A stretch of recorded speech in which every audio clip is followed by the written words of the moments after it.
तो हाँ, तो बच्चों ये देखिए आपकी एग्जांपल नंबर 1.8 जिसमें वो कहता है कि कंसीडर द आरसी सर्किट, ठीक है, यानी कि रेजिस्टर और कैपेसिटर का कपल सर्किट आपने कंसीडर करना है। तो मैंने एक सर्किट कह लें, आपको याद होगा ईएन में से हमने स्टडी किया था इलेक्ट्रिकल नेटवर्क एनालिसिस में, उसी को हमने क्या किया जी, यहाँ पे कंसीडर कर लिया।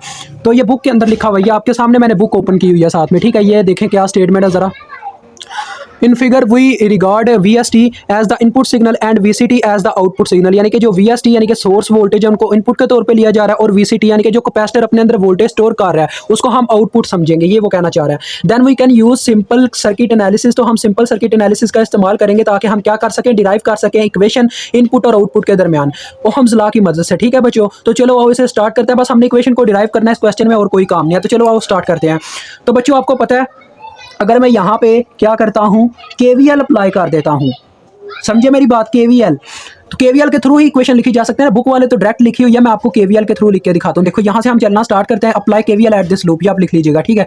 तो यहाँ से चलना स्टार्ट करते हैं, देखिए करंट इसके नेगेटिव पोल में एंटर कर रही है, तो ये आगे -VST। मजीद आगे बढ़ते हैं तो करंट इस रेजिस्टर में से गुजरती है, तो जब एक करंट रेजिस्टर में से गुजरती है तो उसके वोल्टेज हम कैसे लिखते हैं, उस रेजिस्टर के वोल्टेज। तो उस रेजिस्टर के वोल्टेज लिखने का बच्चों आपको पता है क्या तरीका होता है, ओहम्स लॉ। तो लिहाजा करंट इंटू रेजिस्टेंस आ जाएगा I(t) इंटू R। मजीद आगे बढ़ते हैं तो करंट इस कैपेसिटर में से गुजरती है, इसके पॉजिटिव पोल में से। आपको कैपेसिटर की जो वोल्टेज होते हैं वो किसके इक्वल होते हैं बच्चों, जो कैपेसिटर के वोल्टेज होते हैं आप सबको पता होना चाहिए, वो बराबर होते हैं हमारे पास।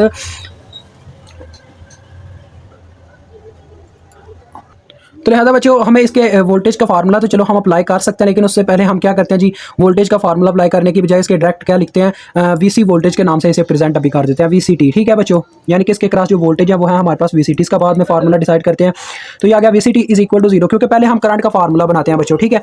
तो देखें बच्चों करंट अगर इस साइड पर रह जाए I(t), उससे पहले क्या होगा जी, देखो VS(t) उधर जाके प्लस में हो गए सोर्स वोल्टेज, और ये जो कैपेसिटर के वोल्टेज थे दूसरी जानब जाके नेगेटिव हो गए, और जो I(t) के साथ R था इधर मल्टीप्लाई हो रहा था उधर जाके डिवाइड हो गया। तो ये इक्वेशन इस तरह से बनती है। अब आप सबको पता होना चाहिए इस बात के बारे में कि I(t) जो है बच्चों वो हमारे पास किसके इक्वल होती है, देखिए I(t) इज इक्वल टू हमारे पास होती है capacitance into derivative of voltage according to time. अब ये कैपेसिटर के वोल्टेज यानी कि जो कैपेसिटर की करंट होती है उसका ये फार्मूला होता है, तो ये फार्मूला हम यहाँ पे I(t) की जगह पुट करेंगे, ठीक है बच्चों। तो क्या आ जाएगा, देखो C into derivative of voltage according to time is equal to VS(t). अब इसका बटा आप चाहो तो अलहदा कर सकते हो, तो मैं इनका बटा अलहदा कर देता हूँ, R इसके बटे में भी आ गया और इसके बटे में भी R आ गया, ठीक है। अब आपको पता है इसके बाद एक और कंडीशन होती है, हमने इस इक्वेशन को पूरा प्रूव करना है। तो इसके बाद ये होता है कि डेरिवेटिव के साथ कभी भी कोई भी वेरिएबल मौजूद नहीं होना चाहिए, तो हम क्या करेंगे, पूरी इक्वेशन को C से डिवाइड करवा देंगे, यहाँ पे सिर्फ रह जाएगा D VCT ओवर DT, और यहाँ पे इस तरफ क्या आ जाएगा VST, इसके बटे में भी आ जाएगा RC बच्चों, और इसके बटे में भी आ जाएगा। तो लिहाजा इसी तरह से बच्चों हमारे पास VCT के बटे में भी यही आ जाएगा VCT ओवर RC, ठीक है।